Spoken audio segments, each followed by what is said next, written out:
Hello बच्चों, नमस्कार। Welcome to Shravan's biology. Today's topic is transcription in prokaryotes.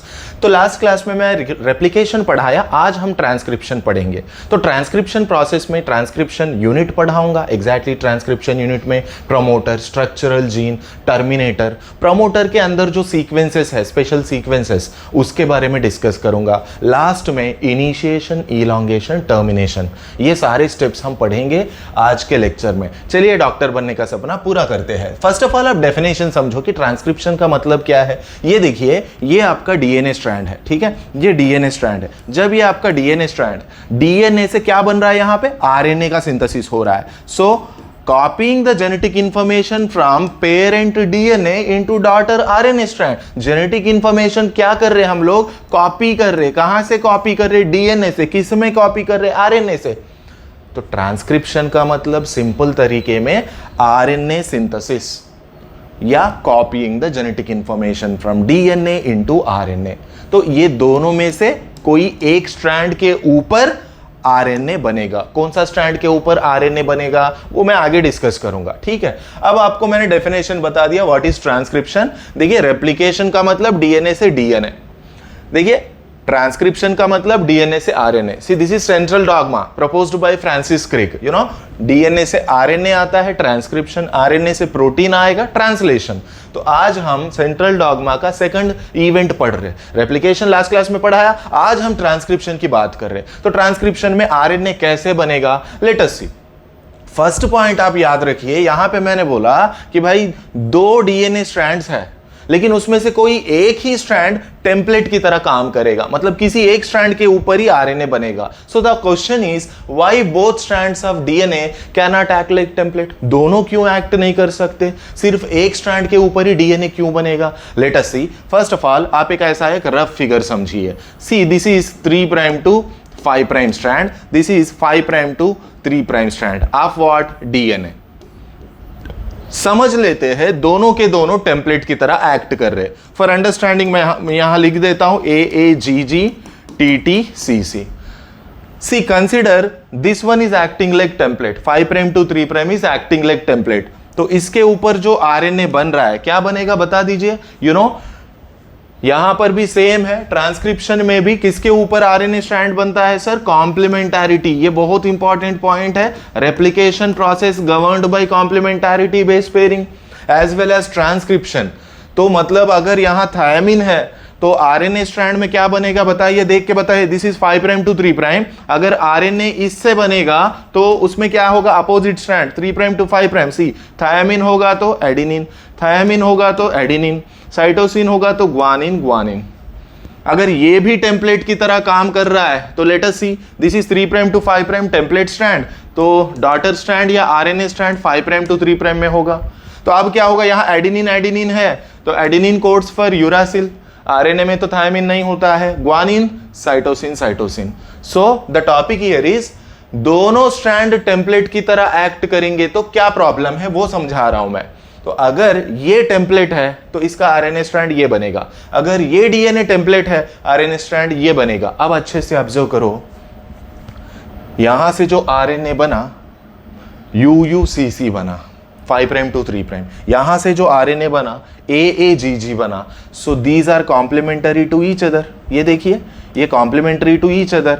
इससे क्या हो जाता है फिर सर, यहां पॉसिबिलिटी है डबल स्ट्रैंडेड आरएनए बनने का। सो द फर्स्ट ड्रॉबैक बता दिया मैंने, फर्स्ट ड्रॉबैक बता दिया, यदि दोनों डीएनए स्ट्रैंड्स टेम्पलेट की तरह बिहेव करते हैं तो आपको 2 आरएनए मिलेंगे and the 2 RNAs will be complementary to each other. So what they do, they form double stranded RNA. Double stranded RNA बनाते हैं, where double stranded RNA is not used in translation. Ribosomes को bind करके protein synthesis ये सब possible नहीं है, इसलिए 2 DNA strands template की तरह एक्ट नहीं करते। Next point, if 2 DNA strands are acting like template we will get 2 RNA molecules, 2 mRNA, 2 types of mRNA।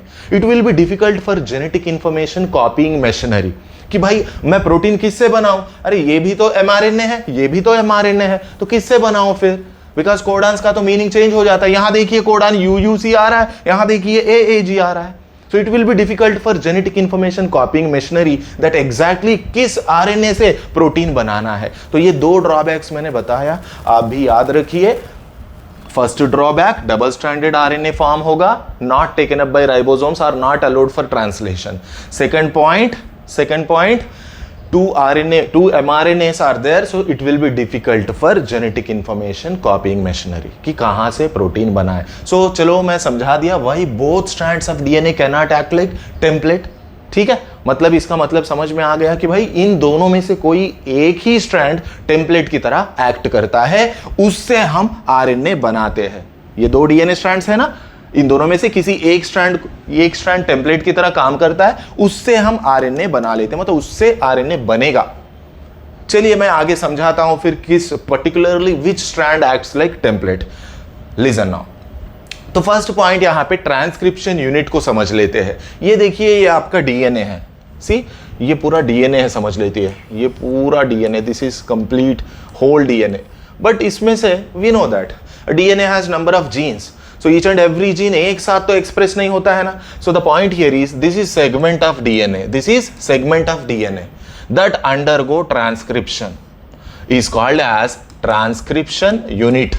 सी ये पूरा डीएनए है, इसमें से the segment of the DNA that undergo transcription, मतलब ये सेगमेंट है, अभी वो आरएनए बना रहा है, सो इसे आप ट्रांसक्रिप्शन यूनिट बोलिए, जो आरएनए बना सकता है या बना रहा है। So the segment of DNA that undergo transcription is transcription unit। अब आप अच्छे से समझिए, यहां पे मैं एक ट्रांसक्रिप्शन यूनिट बनाया, ये देखिए ये एक ट्रांसक्रिप्शन यूनिट है, सेगमेंट ऑफ डीएनए यहां डिटेल में बन गया। अब हम कुछ टर्म्स को समझते हैं। कौन से टर्म्स को समझेंगे? जैसे कि अभी यहां पे आपको दो डीएनए स्ट्रैंड्स है, मैं समझाता हूं इन दोनों में से पहले टेम्पलेट कौन, who is acting like template, वो समझाता हूं। फर्स्ट पॉइंट याद रखिए, ये पॉइंट याद रखोगे तो समझ में आ जाएगा। सी आरएनए का ओरिएंटेशन हमेशा, the polarity of RNA will be in 5' to 3'।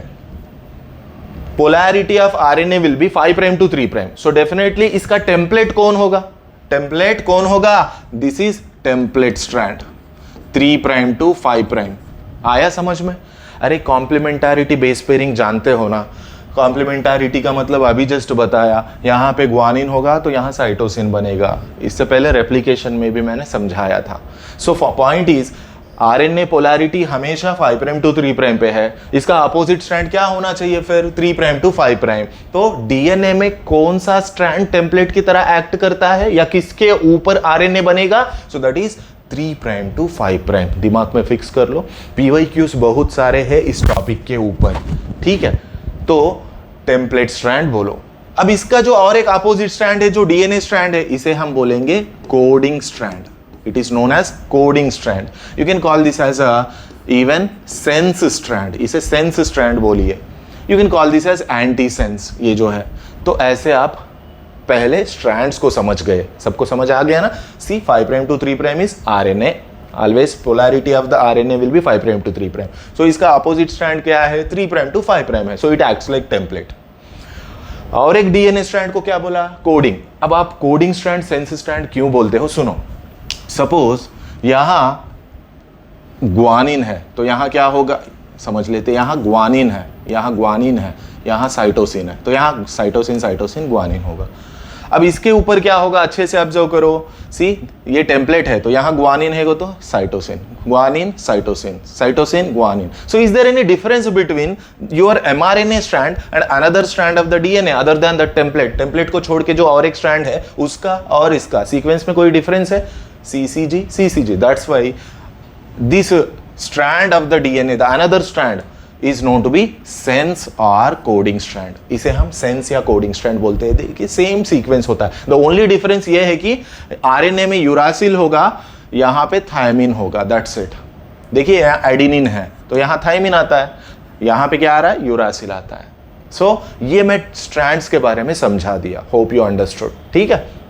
इसलिए यहां से स्टार्ट करो, यहां से स्टार्ट करोगे तो सब समझ में आएगा। अब नेक्स्ट पॉइंट में ट्रांसक्रिप्शन यूनिट के पार्ट्स बता दूंगा। See this is first part called as promoter. ये देखिए ये सेगमेंट ऑफ द डीएनए में क्या क्या होते हैं? दिस इज फर्स्ट पार्ट, ये जो सीक्वेंस होता है इसे प्रमोटर बोलो। एंड जो लास्ट पार्ट होता है इसे टर्मिनेटर बोलो। सो this is a terminator. This sequence is terminator. Terminator ये सीक्वेंस है, मैं बताता हूं आगे। फिर ये जो बीच में है ना, इन दोनों के बीच में, प्रमोटर टर्मिनेटर के बीच में, call it as structural gene. It is structural gene. So promoter, structural gene, terminator, ये सीक्वेंसेस है। तो ट्रांसक्रिप्शन यूनिट में ये सब होता है। अब क्वेश्चन ये है कि प्रमोटर के बारे में कुछ पॉइंट्स हम समझ लेते हैं इधर। फर्स्ट पॉइंट, प्रमोटर के बारे में क्या पढ़ेंगे सर? फर्स्ट पॉइंट देखिए, प्रमोटर किस एंड पे है ट्रांसक्रिप्शन यूनिट का। अब किसी बच्चे ने बोला प्रमोटर 3 प्राइम एंड पे है और किसी ने बोला 5 प्राइम। तो sir exactly in reference to coding strand you have to answer. So this is your coding strand. So coding strand का किस एंड में प्रमोटर है? This is sequence, right? Promoter is the sequence, कुछ अलग नहीं है, DNA का sequence है। अब ये प्रमोटर 3 प्राइम पे है कि 5 प्राइम पे है? तो आंसर मिल गया। प्रमोटर कहां पे है? 5 प्राइम एंड बोलो, because in reference to coding strand. तो हो गया, it is located at the 5 prime end. You can call it as upstream. See this one is structural gene, इस स्ट्रक्चरल जीन के ऊपर वाला sequence. So you can call it as upstream. Upstream में है, किसका अपस्ट्रीम में है? Structural gene का अपस्ट्रीम में होगा। नेक्स्ट पॉइंट पे ध्यान देते हैं। ये जो प्रमोटर है, ठीक है, आप 5 प्राइम एंड बोल दिए, नेक्स्ट अपस्ट्रीम बोल दिए। इंपॉर्टेंट पॉइंट ये है कि इसके अंदर कुछ स्पेशल सीक्वेंसेस होते हैं। देखिए ऐसे स्पेशल सीक्वेंसेस मैं समझाता हूं आपको। इन स्पेशल सीक्वेंसेस को बोलिए रिकॉग्निशन साइट। क्या होता है? Recognition sequences. Recognition sequences. So ये डीएनए से क्या बनने वाला है? आरएनए। अब आरएनए बनेगा, लेकिन आप जानते हो आरएनए के लिए आरएनए पॉलीमरेज आता है। वो जो आरएनए पॉलीमरेज कहां बाइंड करता है सर? एग्जैक्टली रिकॉग्निशन सीक्वेंसेस को पहले आइडेंटिफाई कर लेते हैं। सो दैट इज रिकॉग्निशन सीक्वेंस। मैं समझाता हूं क्या होता है रिकॉग्निशन साइट, एग्जैक्टली क्या होता है बता देता हूं। सो प्रमोटर के अंदर रिकॉग्निशन साइट होगा और रिकॉग्निशन साइट को कौन बाइंड करता है? आरएनए पॉलीमरेज बाइंड करता है। अंडरस्टूड ना? नेक्स्ट वन, टर्मिनेटर किधर है बताइए? Terminator is located at 5 prime end और 3 prime end. The answer is same in reference to coding strand. Terminator is located at 3 prime end. Next point, terminator ये sequence है। So ये क्या करता है सर? यस, 3 प्राइम एंड पे है। You can call it as downstream of structural gene. कहां पे है? Downstream of structural gene. Next point आप बता दीजिए, ये जो सीक्वेंसेस है ट्रांसक्रिप्शन का, टर्मिनेशन को सिग्नल करेंगे। ट्रांसक्रिप्शन टर्मिनेशन मतलब ये जो आरएनए पॉलीमरेज यहां बाइंड किया, जब आगे बढ़ते हुए आरएनए को बनाता जाएगा, तो आरएनए पॉलीमरेज जब ये सीक्वेंस को फेस करेगा तो ट्रांसक्रिप्शन टर्मिनेशन हो जाएगा। आगे प्रोसेस में समझाता हूं। सो फर्स्ट ऑफ ऑल आपको क्या समझना था? ट्रांसक्रिप्शन यूनिट में प्रमोटर होता है, टर्मिनेटर होता है, स्ट्रक्चरल जीन होता है। प्रमोटर के अंदर स्पेशल सीक्वेंस को रिकॉग्निशन साइट बोलिए, टर्मिनेशन के सीक्वेंसेस टर्मिनेशन को प्रमोट करेंगे, ट्रांसक्रिप्शन टर्मिनेशन को। अब मैं आउट ऑफ एनसीईआरटी का एक पॉइंट बता देता हूं, ये बहुत इंपॉर्टेंट है। यहाँ कौन से सीक्वेंसेस होते हैं? सपोज ये प्रमोटर है, ठीक है, ये प्रमोटर है, समझो P लिख देता हूं। यहां से ट्रांसक्रिप्शन स्टार्ट होना है तो इसको +1 लिखूंगा। ट्रांसक्रिप्शन यहां से स्टार्ट होता है, +1 मतलब ये स्ट्रैंड का कॉपी होगा ना, दिस इज +1। यहाँ जो भी है एडेनिन होता है most of the times, purine होता है, याद रख लो। तो यहाँ पे क्या होता है? दिस इज +1, दिस इज +2 मतलब सेकंड न्यूक्लियोटाइड, थर्ड न्यूक्लियोटाइड। इधर क्या होता है? -1, -2 ऐसे। सो याद रखिए प्रोकैरियोट के केस में यहाँ जो स्पेशल सीक्वेंसेस होते हैं TAT, इसे हम बोलते हैं Pribnow box. It is known as a Pribnow box. This is out of NCERT line. Next one, prokaryote में और एक सीक्वेंस की बात करता हूं, that is TTGACA।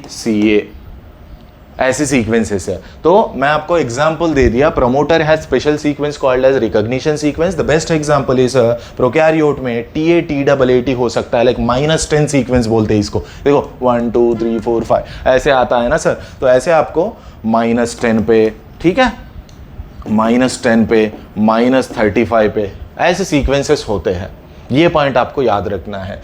So that is Pribnow box as well as. ये सीक्वेंस याद रखो, एक्स्ट्रा टॉपिक में नोट कर लो, ठीक है सर। अगर यूकैरियोट की बात करते हैं तो यूकैरियोट के केस में यहाँ जो स्पेशल सीक्वेंसेस है, you can call it as TATA box. TA का सीक्वेंस होता है रिकॉग्निशन साइट में। इवन समटाइम्स CAAT, GC ऐसे सीक्वेंसेस होते हैं। So this you can mention your notes, ये एक्स्ट्रा टॉपिक्स में आप ऐड कर दो, लाइक -85, -80 ऐसे आपको ये सीक्वेंसेस रहेंगे। So this was about the story of promoter. ठीक है, प्रमोटर हो गया, स्ट्रक्चरल जीन हो गया, टर्मिनेटर हो गया, एंड्स बता दिया, upstream downstream. And structural gene क्या होता है? स्ट्रक्चरल जीन कोड करता है, किसे कोड करता है? पेप्टाइड को कोड करता है। एग्जैक्टली इससे हम इंफॉर्मेशन कॉपी करेंगे। स्ट्रक्चरल जीन से आरएनए आएगा, आरएनए से प्रोटीन आएगा। देखिए स्ट्रक्चरल जीन से क्या आया? एमआरएनए आया, एमआरएनए से हम क्या बना लेंगे? पेप्टाइड या प्रोटीन बना लेंगे हम लोग। तो ये है ट्रांसक्रिप्शन यूनिट। अब किसी ने पूछा सर मैं एक काम करता हूं, मैं प्रमोटर का पोजीशन को स्विच करता हूं टर्मिनेटर से। By switching the position of promoter with terminator, क्या टेम्पलेट और कोडिंग स्ट्रैंड का मीनिंग चेंज होगा? तो यस, चेंज हो जाएगा। If we are switching promoter with terminator, क्या हो जाता है? अभी मैं क्या बोल रहा था? टेम्पलेट स्ट्रैंड जो है, टेम्पलेट स्ट्रैंड है इधर है ना, 3 प्राइम एंड पे है। यदि हम स्विच कर दिए, प्रमोटर इधर आ गया, तो 5 प्राइम एंड पे इसको क्या बोल देते हैं? फिर कोडिंग स्ट्रैंड बोल देंगे ना। सो राइट सर, ये ऐसा कुछ आप याद रखिए।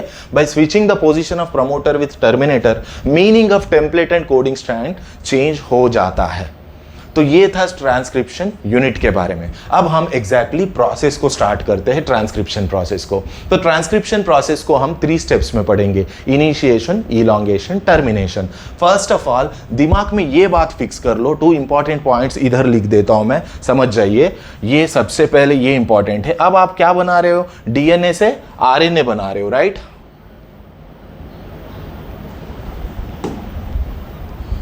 सी दिस इज डीएनए। क्या बना रहे हैं इससे? आरएनए बनाते हैं। आरएनए कौन सा? MRNA, rRNA, tRNA. तो ये पॉइंट अच्छे से याद रखिए। प्रोकैरियोट के केस में for the transcription of mRNA, rRNA, tRNA we have single RNA polymerase. एक ही आरएनए पॉलीमरेज होता है। बहुत इंपॉर्टेंट पॉइंट है प्रोकैरियोट में। यूकैरियोट में 3 होते हैं, आरएनए पॉल 1, पॉल 2, पॉल 3। यहां एक ही आरएनए पॉलीमरेज तीनों आरएनए को कॉपी कर लेता है। And the important point is, ये एक ही है, सिंगल है, लेकिन इसके बहुत सारे सब यूनिट्स होते हैं। इसके क्या होते हैं? सब यूनिट्स। मैं समझाता हूं सब यूनिट्स क्या होता है। देखिए सिंगल आरएनए पॉलीमरेज बोला, alpha two beta, beta prime omega, ऐसे सब यूनिट्स रहेंगे। ठीक है, सपोज ये है, ये देखिए अल्फा, ठीक है, बीटा, बीटा प्राइम, ओमेगा, ऐसे। This is called core enzyme. इसको क्या बुलाऊं मैं? कोर एंजाइम बुलाऊंगा। इसके साथ सिग्मा आ गया, लेट अस सी, इधर बना देता हूं, alpha two beta, beta prime, omega के साथ यदि सिग्मा आ गया तो इसे हम बोलेंगे होलो एंजाइम। सारे सब यूनिट्स को मिला के होलो एंजाइम। अब दिमाग में फिक्स करना पड़ेगा, याद करना पड़ेगा। Alpha two beta, beta prime, omega है तो ओनली कोर एंजाइम बोलिए, इसे आप कोर एंजाइम बोलिए, कोर एंजाइम। उसको सिग्मा ऐड हो गया तो होलो एंजाइम। तो याद रखिए, ये देखिए, ये कोर एंजाइम है। Now this is a proper holo enzyme, RNA poly. So single RNA polymerase but multiple subunits जैसे आपको दिख गए। ठीक है, और ये single RNA polymerase mRNA, rRNA, tRNA को बना लेता है। तो ये इंट्रोडक्शन था एंजाइम के बारे में। अब हम इंपॉर्टेंट पॉइंट्स को समझते हैं, बहुत इंपॉर्टेंट। अब आपको और एक बार ट्रांसक्रिप्शन यूनिट यहाँ क्लियरली बन गया। सुनिए सर, ये आपका ट्रांसक्रिप्शन यूनिट है। अब मैंने पर्टिकुलरली इसे क्या बोला? +1, जो फर्स्ट न्यूक्लियोटाइड को क्या बोलते हैं? +1, +2, +3, ऐसे, जिसका ट्रांसक्रिप्शन करना है अभी आरएनए पॉलीमरेज को। और इधर जो आता है इसको क्या बोलते हैं? -1, -2। मैं बोला था आपको प्रमोटर के अंदर जो स्पेशल सीक्वेंसेस -10 पे, -35 पे, ये देखिए -2, ये -30, -35, ऐसा कुछ समझ जाइए। और वहां सीक्वेंसेस भी मेंशन किए, टी प्रिब्नो बॉक्स बनाया। सो फर्स्ट पॉइंट याद रखिए, अभी एनसीईआरटी लाइन बता रहा हूं। First of all sigma factor आएगा। ये देखिए सिग्मा फैक्टर आ गया। सिग्मा का काम क्या है भाई? पर्टिकुलरली ये जो सिग्मा फैक्टर है प्रमोटर को, मतलब प्रमोटर तो बहुत बड़ा सीक्वेंस है ना, उसमें स्पेसिफिक सीक्वेंसेस, रिकॉग्निशन सीक्वेंसेस को आइडेंटिफाई कर लेता है। और सिग्मा की वजह से ही बाकी कोर एंजाइम आ सकता है। सो दिस इज इंपॉर्टेंट पॉइंट। तो सिग्मा के बिना क्या होगा? नॉन स्पेसिफिकली आरएनए पॉलीमरेज का जो कोर एंजाइम है कहीं से भी ट्रांसक्रिप्शन स्टार्ट कर देगा, कहीं से भी। यहां से स्टार्ट करना चाहिए ना, कहीं से भी स्टार्ट कर देगा। So in the absence of sigma, बहुत इंपॉर्टेंट पॉइंट है, in the absence of sigma what happen? Transcription is initiated from different sequences, non specific sequences, instead of +1 वो कहीं से भी स्टार्ट कर देगा, सच ट्रांसक्रिप्शंस में लीड टू अबॉर्ट। तो ये भी पॉइंट याद रखिए। तो सबसे इंपॉर्टेंट पॉइंट बता दिया, सिग्मा का रोल क्या है, it identifies what, the specific sequences. यही टॉर्च बेरर है भाई, आ जाओ। वो किसे लेके जा रहा है, पॉलीमरेज कोर एंजाइम को लेके जाता है भाई, ये है जगह, वो टॉर्च बेरर है, लेके जाएगा, पहले आइडेंटिफाई करेगा प्रमोटर सीक्वेंस, वो जो रिकॉग्निशन सीक्वेंस को। And you know what is recognition sequence, इससे पहले स्लाइड में बनाया था, ठीक है। तो वो पहले आइडेंटिफाई करेगा, फिर भाई लोगों को बुला लेगा, भाई कोर एंजाइम आ जाओ, यहां पे स्पेसिफिक, यहीं से स्टार्ट करना है, यहीं पे पहले बाइंड करना है। सो ये था सिग्मा का फंक्शन, ठीक है। प्रमोटर को पहले ये आइडेंटिफाई कर लेता है, तो गाइड कर रहा है कोर एंजाइम को कि भाई यहां आपको बाइंड करना है। उसका काम हो गया, फिर आगे से वो डिस्पैच हो जाएगा, अलग हो जाएगा यहां से। अब जो भी बचा है क्या है, कोर एंजाइम बचेगा। So first of all sigma, then core enzyme joined, so that now it is a holo enzyme, holo enzyme. So this is what called initiation process. हो गया, इनिशिएशन हो गया, सिग्मा के आइडेंटिफाई किया, core enzyme को बुला लिया, holo enzyme form हुआ, सिग्मा का काम खत्म हो गया। अब सुनिए अच्छे से, कोर एंजाइम, अब मैं कोर एंजाइम बोलूं या एक काम करता हूं आरएनए पॉलीमरेज बोल देता हूं, ये अपना काम स्टार्ट कर देगा। कहां से, you know which is a template strand, 3' to 5' लिख देता हूं और एक बार, 3' to 5' इज टेम्पलेट स्ट्रैंड। अब ये आरएनए पॉलीमरेज देखिए, ये आरएनए पॉलीमरेज जो है अपना काम स्टार्ट करेगा। अपना काम मतलब 3 फंक्शन से, याद रखिए बहुत इंपॉर्टेंट, PYQ था ये। RNA polymerase first of all helix का अनवाइंडिंग करेगा, एनसीईआरटी में दिया है आप, ये PYQ भी था, हेलिक्स को सेपरेट करेगा। इससे पहले डीएनए हेलिकेज था रेप्लिकेशन में, DNA helicase was separating the 2 DNA strands. ये एनसीईआरटी लाइन है, somehow it separate the 2 DNA strand, ऐसा ही एनसीईआरटी लाइन है, ढूंढ के अंडरलाइन कर लो। तो first of all RNA polymerase क्या कर रहा है, 2 स्ट्रैंड्स को सेपरेट कर रहा है, हेलिक्स को सेपरेट कर दिया। Next point, it will bring ribonucleotides, because we are discussing about what, we are discussing about RNA synthesis made up of RNA nucleotides, ribonucleotides को ऐड करेगा। और भाई सबसे इंपॉर्टेंट, इसका भी सेम स्टोरी है, it will act only in 5' to 3' direction, इसी direction में काम करेगा। इसीलिए देखिए टेम्पलेट क्या है, 3' to 5'। सो नया स्ट्रैंड जो भी बनेगा किस डायरेक्शन में बनेगा, ये देखिए 5' to 3' में। So in this way adenine है, यूरासिल आ जाएगा, ग्वानिन है, साइटोसिन है, guanine. In this way we get our new RNA strand. RNA polymerase ऐसे हेलिक्स को अलग करते हुए आगे बढ़ेगा, सेम आरएनए पॉलीमरेज राइबोन्यूक्लियोटाइड्स को ऐड करता जाएगा। देखिए यहां तक पहुंच गया, आरएनए पॉलीमरेज ऐसे आगे बढ़ते हुए यहां तक पहुंच गया। समझ लेते यहां कुछ ए ऐसा रफली।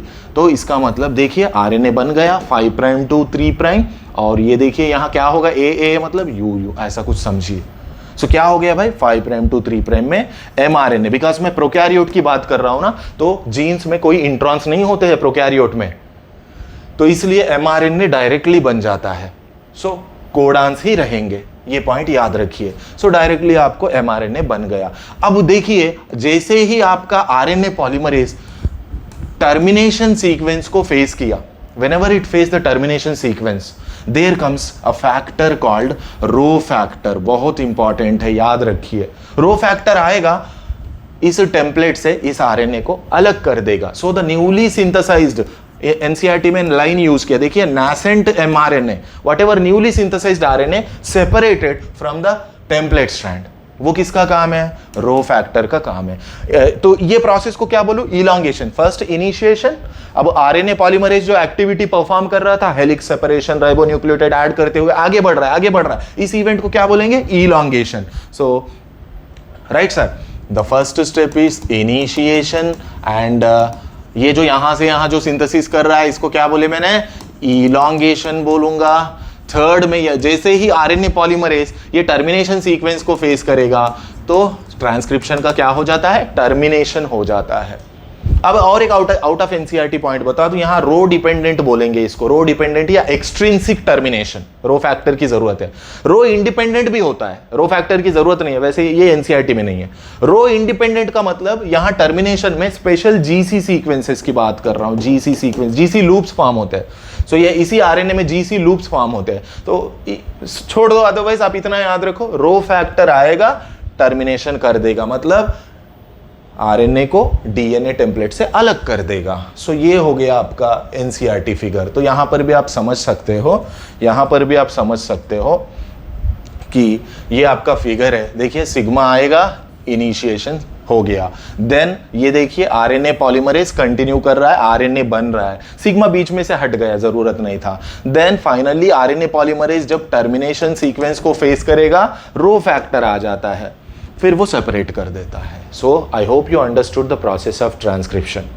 देखिए ये जो आपको आई होप सब कुछ समझ आ रहा है। डेफिनेटली आप इस वीडियो को लाइक करिए एंड एज मच एज आप शेयर करिए and do not forget to subscribe my channel. Subscribe करिए बिकॉज आपको तभी नोटिफिकेशन आएगा। तो